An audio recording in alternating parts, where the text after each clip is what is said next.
আসসালামু আলাইকুম রহমতুল্লাহ। প্রিয় দর্শক, জাল এবং ভিত্তিহীন বর্ণনা সমূহের মধ্যে আরেকটি বর্ণনা হলো, আমাদের সমাজে একটি কথা প্রসিদ্ধ আছে, যার কোনো পীর নেই তার পীর শয়তান।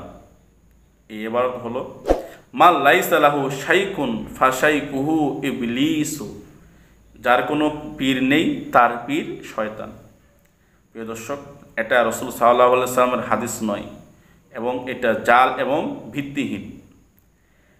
এ ব্যাপারে খাজা নিজামুদ্দিন রহিমাহুল্লাহ এর মালফুজাত তথা বাণী সংকলন ফাওয়ায়েদুল ফুয়াদ এ আছে, মাওলানা সিরাজউদ্দিন হাফেজ বাদায়ুনি তার দরবারে উপস্থিত হয়ে আরজ করলেন, মান লাইসা লাহু শাইকুন ফাশাইকুহু ইবলিসু।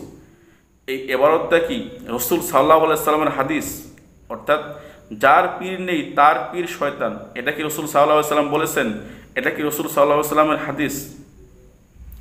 তখন হযরত নিজামুদ্দিন আউলিয়া রহিমাহুল্লাহ বলেন, না, এটা রাসূল সাল্লাল্লাহু আলাইহি ওয়াসাল্লামের হাদিস নয়, বরং এটা মাশায়েখের বাণী। অর্থাৎ এটা যারা পীর আছে তারা এটা বলে থাকেন। তাহলে বোঝা গেল যে মান লাইসা লাহু শাইকুন ফাশাইকুহু ইবলিস, যার কোনো পীর নেই তার পীর শয়তান, এটা রাসূল সাল্লাল্লাহু আলাইহি ওয়াসাল্লামের হাদিস নয়, বরং এটা মাশায়েখ যারা পীর আছে যারা আছে তাদের এটা কথা।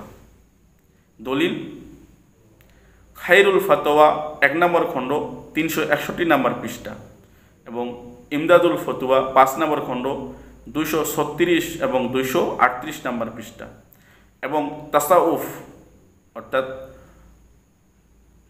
মাওলানা মুহাম্মদ আব্দুল মালেক হাফিজাহুল্লাহ তাআলা তিনার কিতাব ৭৩ এবং ৭৮ নম্বর পৃষ্ঠায় উল্লেখ আছে।